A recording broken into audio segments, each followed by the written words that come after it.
उपमुख्यमंत्री अजित पवार यांनी वेगळा निर्णय घेत भाजपसोबत जाण्यास पसंती दिली। राज्य सरकारमध्ये सामील होत शिंदेच्या मंत्रिमंडळात उपमुख्यमंत्री म्हणून अजित पवार यांनी शपथ घेतली।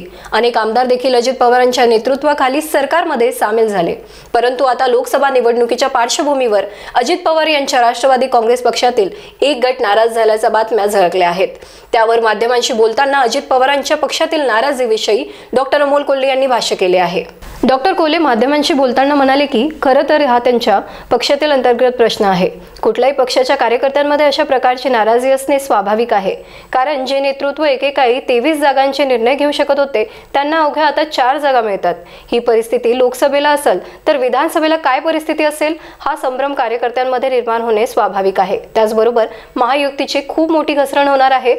सर्वेमध्ये देखील ज्या 4 जागा अजितदादांना भाजपाने देऊ केल्या आहे त्या 4 जागाही मिळत नसल्याचे चित्र सर्वेमधून समोर आले आहे।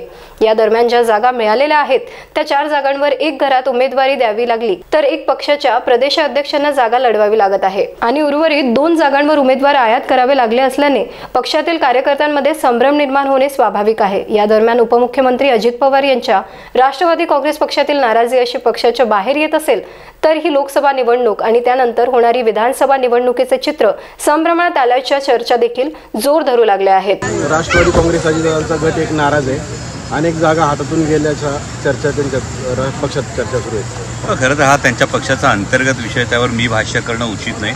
परंतु कार्यकर्त्यांमध्ये कुठल्याही पक्षाच्या अशा पद्धतीची एक अस्वस्थता असणं अगदी स्वाभाविक आहे, कारण जे नेतृत्व एकेकाळी 22-23 जागांविषयी निर्णय घेऊ शकायचं त्या नेतृत्वाला अवघ्या 4 जागा या समोर आलेल्या आहेत। आणि जर लोकसभेला अशी परिस्थिती असेल तर विधानसभेला काय होईल की हा संभ्रम अनेक कार्यकर्त्यांच्या मनात असणं स्वाभाविक आहे। बरं, ते 4 उमेदवार दिले, त्यातही एक उमेदवार घरातला द्यावा लागतो, एक उमेदवार पक्षाचे राज्याचे प्रदेशाध्यक्ष द्यावे लागतात आणि बाकी 2 उमेदवार धाराशिव आणि शिरूर हे दोन्ही उमेदवार आयात करावे लागतात।